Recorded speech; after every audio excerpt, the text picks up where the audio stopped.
श्री कृष्ण की बाल लीलाओं से जुड़े कई रोचक किस्से हैं। ऐसा ही एक किस्सा है कालिया नाग का। श्री कृष्ण ने अपनी लीला से उसका घमंड चूर चूर कर दिया था। ये बात तब की है जब यशोदा के लल्ला कन्हैया गोकुल में रहा करते थे। गोकुल के पास ही यमुना नदी बहती है। एक बार यमुना को कालिया नाग ने अपना घर बना लिया और नदी के पानी को अपने विष से जहरीला कर दिया। उस पानी को पीकर पशु पक्षी और गांव के लोग मरने लगे थे। श्री कृष्ण को ये बात पता चल गई और वो कालिया नाग तक पहुंचने की योजना बनाने लगे। एक दिन वो अपने सभी मित्रों के साथ खेलते खेलते यमुना नदी के किनारे पहुंच गए और जानबूझकर गेंद को यमुना की ओर फेंकने लगे। कान्हा, तुम बार बार गेंद को यमुना की ओर क्यों फेंक रहे हो? अगर गेंद यमुना में चली गई तो कौन निकाल कर लाएगा? अरे मैं भी क्या क्या करूं, बार बार गेंद यमुना की तरफ उछल जाती है। अब ध्यान रखना, मैं तुम्हारी ओर गेंद फेंक रहा हूं, तुम पकड़ लेना। कृष्ण तो यही चाहते थे कि गेंद यमुना जी में जाए और खेलते खेलते अचानक से उनकी गेंद यमुना नदी में जा गिरी। अब यमुना नदी के पानी और उसमें रहने वाले कालिया नाग के बारे में सभी को मालूम था, इसलिए मौत के डर से कोई भी नदी में जाने को तैयार नहीं हुआ। कान्हा, गेंद तुमने ही यमुना नदी में फेंकी है, अब तुम ही इसे निकाल कर लाओगे। हाँ हाँ कान्हा, अब तुम ही गेंद को वापस लेकर आओ। पर यमुना नदी में तो कालिया नाग रहता है, सुना है वो बहुत विशाल है। अगर कान्हा यमुना नदी में गया तो कालिया नाग कान्हा को खा जाएगा। घबराओ नहीं, कालिया नाग मेरा कुछ नहीं बिगाड़ सकता। तुम सब यहीं ठहरो, मैं गेंद लेकर आता हूँ।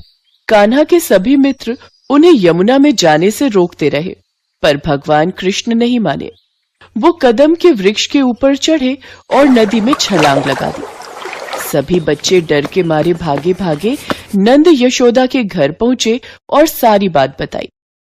ये सुनते ही यशोदा मैया डर गईं और फूट फूट कर रोने लगी। ये बात धीरे धीरे पूरे गोकुल धाम में जंगल की आग की तरह फैल गई। सभी दौड़े दौड़े यमुना नदी किनारे आ गए, लेकिन कृष्ण अभी तक वापस नहीं आए थे। नंद बाबा और देवकी मैया का रो रो कर बुरा हाल हो रहा था। तभी बलराम बोले, आप सब कान्हा की चिंता मत करो, देखना वो कुछ ही देर में यमुना से निकलकर बाहर आ जाएगा। मैं कान्हा को जानता हूँ, उसका कोई कुछ नहीं बिगाड़ सकता। बलराम ने सबको दिलासा दी। वहीं नदी में कृष्ण को देखकर कालिया नाग की पत्नियों ने उन्हें वापस जाने को कहा। पुत्र, ये लो तुम्हारी गेंद, अब तुम ज्यादा देर यहाँ मत रुको। हमारे पति अभी गहरी निद्रा में सो रहे हैं। अगर उन्होंने तुम्हें देख लिया तो क्रोध में आकर तुम्हें कोई नुकसान न पहुँचा दे। मैया, गेंद तो एक बहाना है, वास्तव में तो मैं आपके पति कालिया नाग से ही मिलने आया था। अब जब तक मैं अपनी यमुना को कालिया नाग से मुक्ति नहीं दिला दूंगा तब तक मैं वापस नहीं लौटूंगा। तभी कालिया नाग जाग गया। कृष्ण ने कालिया नाग को यमुना नदी छोड़ने का आदेश दिया। यदि तुम जान की सलामती चाहते हो तो यमुना को छोड़कर चले जाओ। तुम ठहरे छोटे से बालक, मैं तुम्हें चेतावनी देता हूँ कि तुम यहाँ से बचकर चले जाओ, वरना मेरे जहर से तुम नहीं बच पाओगे।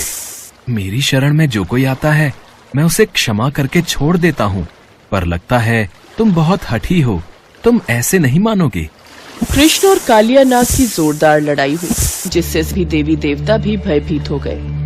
काफी समय तक भगवान कृष्ण और कालिया नाग में युद्ध चलता रहा।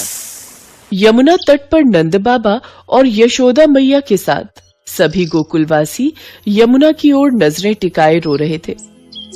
मेरा लाल, मेरा कान्हा, वापस आजा मेरे बेटे, मेरा कान्हा, कान्हा।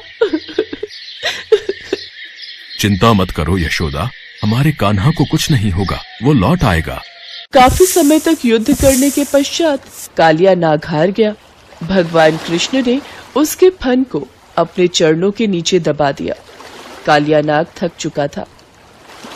पुत्र, तुमने मुझे मैया कहा है, मेरे सुहाग की रक्षा करो, उन्हें जीवन दान दो। सुनिए, आप भगवान कृष्ण से क्षमा मांग लीजिए।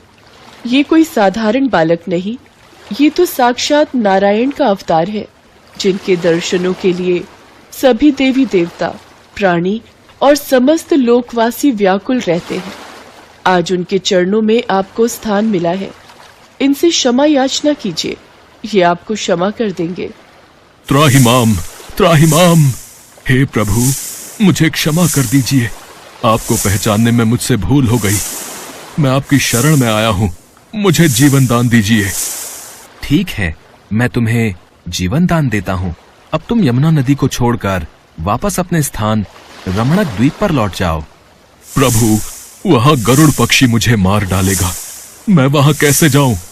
गरुड़ से ही जान बचाकर मैं अपनी रानियों सहित यहाँ आ गया था, क्योंकि सौभरी ऋषि के श्राप के कारण गरुड़ यमुना नदी के पास नहीं आ सकता। वो अब तुम्हें कुछ नहीं कहेगा। मेरे चरणों के निशान तुम्हारे फन पर हैं। उसे देखकर गरुड़ तुमको नहीं मारेगा। चलो, अब मुझे बाहर ले चलो। जो आज्ञा प्रभु। इसके पश्चात कालिया नाग श्री कृष्ण को अपने फन पर उठाकर यमुना नदी से बाहर आ गया। श्री कृष्ण कालिया नाग के फन पर नृत्य करने लगे। नंद बाबा यशोदा मैया के साथ सभी गांव वाले कृष्ण को ये लीला करते देख अचंभित हो रहे थे। गोकुल का वातावरण प्रसन्नता से भरा हुआ था। सभी के चेहरों पर खुशी थी। देवी देवता भी भगवान कृष्ण की ये लीला देखकर मोहित हो गए। और उसके बाद कालिया नाग यमुना के रास्ते अपनी पत्नियों के साथ अपने स्थान पर चला गया।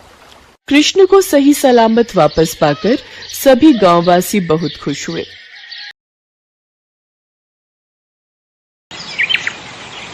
कजरी एक काले रंग की लड़की थी जिसकी शादी सुरेश नाम के लड़के से कुछ दिन पहले ही हुई थी।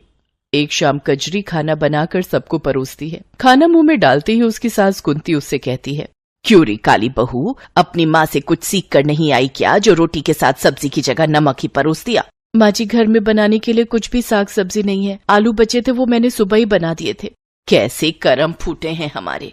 जब से इस काली बैंगन ने हमारे घर पर कदम रखे हैं, तब से बरकत ही नहीं हो रही इस घर में। और अब तो ऐसे दिन आ गए हैं कि नमक के साथ हमें रोटी खानी पड़ रही है। कजरी के प्रति कुंती की इस कड़वाहट का कारण उसका काला रंग था। उसके काले रंग को लेकर वो अक्सर उसको कोसती रहती थी। लेकिन कजरी का रंग भले ही काला था, पर उसका दिल एकदम साफ था। वो दुर्गा माँ के प्रति बड़ी आस्था रखती थी। कजरी का पति सुरेश दिहाड़ी मजदूरी करके अपना घर चलाता था, लेकिन पिछले कुछ दिनों से उसकी तबीयत कुछ ठीक नहीं थी, जिस वजह से वो काम पर नहीं जा पा रहा था। डॉक्टर साहब, आखिर क्या हुआ है मेरे बेटे को? गर्मी में लू लगने के कारण इन्हें उल्टी, दस्त और बुखार आ गया है। आप इनके सिर पर ठंडे पानी की पट्टियां रखिए, साथ ही ये दवाई दे दीजिएगा। और हाँ, इनके शरीर में अभी काफी कमजोरी है, इसलिए अभी 2 महीनों तक इन्हें बेड रेस्ट पर ही रहना होगा। ये सुनकर कजरी का मन बड़ी ही उलझन में फंस गया और वो सोचने लगी, जब तक सुरेश जी ठीक नहीं हो जाते, मुझे ही कुछ न कुछ काम करके इस गृहस्थी को चलाना होगा। मुझे जल्द ही कुछ करना होगा, नहीं तो ये घर दाने दाने तक को मोहताज हो जाएगा। ऐसा सोचकर कजरी भूखी प्यासी काम ढूंढने निकल गई, लेकिन पूरे 50 घर के दरवाजे खटखटाने के बाद भी उसे काम नहीं मिला। अब बस ये घर एक आखिरी उम्मीद है। ये सोचकर वो उस घर का दरवाजा भी खटखटाती है। कुछ देर बाद वहाँ से एक औरत निकल कर आती है। मालकिन, मैं गरीब सुबह से काम की तलाश में निकली हूँ, लेकिन कोई भी काम देने को तैयार नहीं है। मुझे काम की बहुत जरूरत है, प्लीज मुझे काम दे दीजिए। देखो, मेरे घर पर काम वाली बाई लगी हुई है, लेकिन हाँ, अगर तुम बाजार से जाकर मेरे लिए कुछ सामान ले आओ तो उसके बदले मैं तुम्हें 100 रुपए दे दूंगी। वो क्या है ना, धूप की वजह से मुझसे तो बाहर निकला ही नहीं जा रहा। हाँ मालकिन, आप बता दीजिए, मैं सामान ले आऊंगी। कजरी बाजार से सामान लाकर उस औरत को दे देती है। साथ ही वो औरत उसे 100 रुपए दे देती है, जिनसे कजरी घर के लिए आटा चावल लेती है। लेकिन सब्जियों के दाम सुनकर वो चौंक जाती है। हे राम, सब्जियां तो कितनी महंगी है और मेरे पास तो ये थोड़े से पैसे ही बचे हैं। ऐसा करती हूँ, आलू ही ले लेती हूँ, सस्ते हैं तो ज्यादा भी आ जाएंगे। वो उन थोड़े से बचे हुए पैसों से आलू खरीद लेती है। तभी वो देखती है कि एक बूढ़ी औरत 20 रुपए में 1 पाव अचार दे रही है। उसके पास काफी भीड़ लगी हुई है। कजरी झट से उसके पास जाती है। अम्मा, 1 पाव अचार दे दीजिए। अचार, आलू और आटा लेकर कजरी घर आ जाती है, लेकिन सारे रास्ते वो बस अचार वाली के पास लगी भीड़ के बारे में ही सोचती रहती है। और घर आकर वो अपने पति को ये बात बताती है। आज मैंने बाजार में एक बूढ़ी औरत को अचार बेचते देखा। उनके पास अचार खरीदने के लिए काफी लंबी लाइन लगी थी। मैं सोच रही हूँ, क्यों ना मैं भी अचार बनाकर बाजार में बेचूं। बात तो ठीक है, लेकिन अचार बनाने के लिए जो सामान चाहिए, उसके लिए तुम्हारे पास पैसे आएंगे कहाँ से? बंसी काका से कुछ पैसे उधार ले लूंगी और जैसे ही पैसे आ जाएंगे उन्हें लौटा दूंगी। वो बड़ी उम्मीदों के साथ बंसी काका के पास जाती है, लेकिन वो उसे उधार देने से मना कर देते हैं। वो रोते हुए घर आ रही थी कि तभी उसे रास्ते में वो अचार वाली बूढ़ी अम्मा मिलती है, जो कि एक पेड़ के किनारे बैठी हुई होती है। अरे बूढ़ी अम्मा, आप इस वक्त यहाँ क्या कर रही हैं? बेटी, कल रात मेरे गांव में बहुत तेज बादल फटा, जिसके बहाव में आकर मेरा सारा घर बह गया। अब मेरे पास कुछ भी नहीं है। अम्मा, लेकिन आज भी मौसम खराब है, बारिश आने वाली है, आप ऐसे में कहाँ जाएंगी? एक काम करिए, आप मेरे साथ मेरे घर चलिए। उस रात वो बूढ़ी अम्मा कजरी के घर ही रुकती है। फिर अगले दिन सुबह वो बूढ़ी अम्मा वहाँ से जाने लगती है तो कजरी उससे बोलती है, अम्मा, आप इस उम्र में कहाँ जाएंगी? जब तक आपके रहने का कोई ठिकाना नहीं हो जाता, आप यहीं हमारे साथ ही रहिए। वो बूढ़ी अम्मा मान जाती हैं। फिर कजरी ने उनके सामने अचार बनाने की बात बताई। तो बेटा, तूने मुझे पहले क्यों नहीं बताया? ये ले, मेरे पास कुछ पैसे हैं, तू इनसे अचार बनाने का सामान ले आ। कजरी उन पैसों से सामान लेकर घर आती है। दोनों मिलकर बड़ा ही स्वादिष्ट अचार बनाती हैं। अम्मा, वैसे आपने मुझे अपना नाम नहीं बताया। वैसे तो बेटी मेरा नाम भवानी है, लेकिन लोग मुझे कई नामों से बुलाते हैं, कुछ तो मुझे दुर्गा भी कहते हैं। ये सुनकर कजरी सोच में पड़ जाती है। अगले दिन कजरी दुर्गा माँ के सामने मत्था टेक कर बूढ़ी अम्मा के साथ अचार बेचने बाजार जाती है। कुछ ही देर में उसके पास लोगों की भीड़ लग जाती है। मुझे 2 किलो अचार दे दो, मेरी बहू पेट से है, उसका बड़ा मन करता है अचार खाने को। और मुझे 3 किलो। कुछ ही देर में उसका सारा अचार बिक जाता है। कुछ ही दिनों में वो सारे बाजार में स्वादिष्ट अचार वाली के नाम से मशहूर हो जाती है। उसकी खूब अच्छी कमाई होने लगती है। अम्मा, आज तुम्हारे कारण ही मेरी अच्छी कमाई होने लगी है। बेटी, ये सब दुर्गा माँ का कमाल है। मेरी मान तो अपनी कमाई में से कुछ हिस्सा तू गरीबों में दान कर, इससे दुर्गा माँ बहुत खुश होंगी। कोई जरूरत नहीं है भिखारियों को दान देने की। अरे पैसे क्या पेड़ पर उगते हैं? और तू बुढ़िया, जल्दी से अपना बोरिया बिस्तर यहाँ से बांध ले। अब तुझे हम और इस घर में मुफ्त की रोटियां तोड़ने नहीं दे सकते। अगले दिन जब कजरी सोकर उठी तो उसने देखा कि बूढ़ी अम्मा घर में नहीं है। अम्मा, अम्मा, कहाँ चली गई आप? लगता है माँ जी की बातों ने उन्हें यहाँ से जाने पर मजबूर कर दिया। पीछे कुछ दिनों में कजरी का उस बूढ़ी अम्मा से खूब लगाव हो गया था। उनके जाने के गम में वो काफी दुखी थी। फिर वो अपनी सास के खिलाफ जाकर मंदिर पहुंचकर जरूरतमंदों को दान देती है।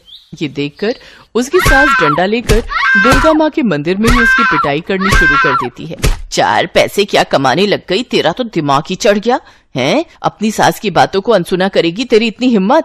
हे माँ दुर्गा, मुझे बचा लो। तभी दुर्गा माँ की मूर्ति से वो बूढ़ी अम्मा बाहर निकलती हैं और दुर्गा माँ का रूप धारण करके कुंती से कहती हैं, कुंती देवी, तुमने मेरी भक्त पर जुल्म किए हैं। तुम्हारे पापों का घड़ा भर चुका है। अब तुम्हारा अंत तय है। माँ मुझे माफ कर दो। मैं नहीं जानती थी वो बूढ़ी अम्मा भी है। अब से मैं कजरी को कभी नहीं सताऊंगी। हाँ माँ, इन्हें क्षमा कर दीजिए। कजरी, सिर्फ तुम्हारे कहने पर मैं इसे माफ कर रही हूँ। कजरी, तुम्हारी भक्ति से मैं बहुत प्रसन्न हूँ। अब तुम अपने इस अचार के व्यापार को मेरे नाम से चलाओ। देखना, तुम्हारा ये कारोबार खूब फलेगा। तुम खूब तरक्की करोगी, ये मेरा आशीर्वाद है। इतना कहकर दुर्गा माँ अंतर्ध्यान हो जाती हैं। कजरी दुर्गा माँ के नाम से अचार बेचने लगती है। कुछ ही महीनों में उसकी खूब कमाई होने लगती है और वो खुद की एक बड़ी सी दुकान खोल लेती है, जिससे उसे खूब कमाई होती है। साथ ही अब सुरेश भी पूरी तरह ठीक हो चुका था। अब वो भी कजरी के साथ मिलकर दुकान चलाने लगा। तो वहीं कुंती भी अब कजरी के साथ अच्छे से पेश आती है।